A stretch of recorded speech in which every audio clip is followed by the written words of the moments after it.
आपने देखा अभी तो अजीत पवार के गुट वाले बोल रहे हैं, एकनाथ शिंदे के गुट वाले बोल रहे हैं कि भाई हमारे 7 सांसद हैं, आपने एक राज्य मंत्री बनाया। अजीत पवार के गुट वाले कह रहे हैं हमें कुछ मिला ही नहीं। तभी तो झगड़े धीरे धीरे शुरू होंगे। आपने मोहन भागवत जी का भी बयान सुन लिया चुनाव के परिणाम आने के बाद। क्या बोल रहे हैं मोहन भागवत जी? कह रहे हैं 1 साल से शांति की राह देख रहा है मणिपुर। यह बात मैंने पार्लियामेंट में बोल दी तो मुझे सस्पेंड करके बाहर कर दिया। मणिपुर हिंसा का ही सवाल मैंने उठाया था जब मुझे सस्पेंड करके बाहर किया इस सरकार ने।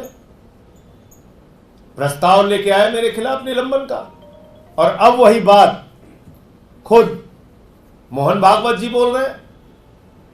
यह एक साफ संकेत है कि आरएसएस और बीजेपी में लड़ाई और टकराहट चल रही है।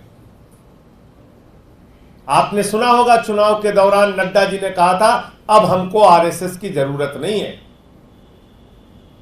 साफ तौर पे बीजेपी के राष्ट्रीय अध्यक्ष ने कहा था अटल बिहारी वाजपेयी की बीजेपी अलग थी, उसको आरएसएस की जरूरत थी। मोदी की बीजेपी अलग है, इसको आरएसएस की जरूरत नहीं है। तो पहले तो बीजेपी वाले कहते थे आरएसएस हमारी मातृ संस्था है। आज मां बेटे का भी झगड़ा हो गया। ये मां बेटे का झगड़ा है। मोहन भागवत जी कह रहे हैं प्रतिपक्ष के साथ सही बर्ताव कीजिए। वो आपके विरोधी नहीं है, वो प्रतिपक्ष है। कभी इस मान्यता में विश्वास रखा? प्रधानमंत्री मोदी जी की सरकार ने एक एक करके आदमियों को तो आप जेल में डाल रहे हैं।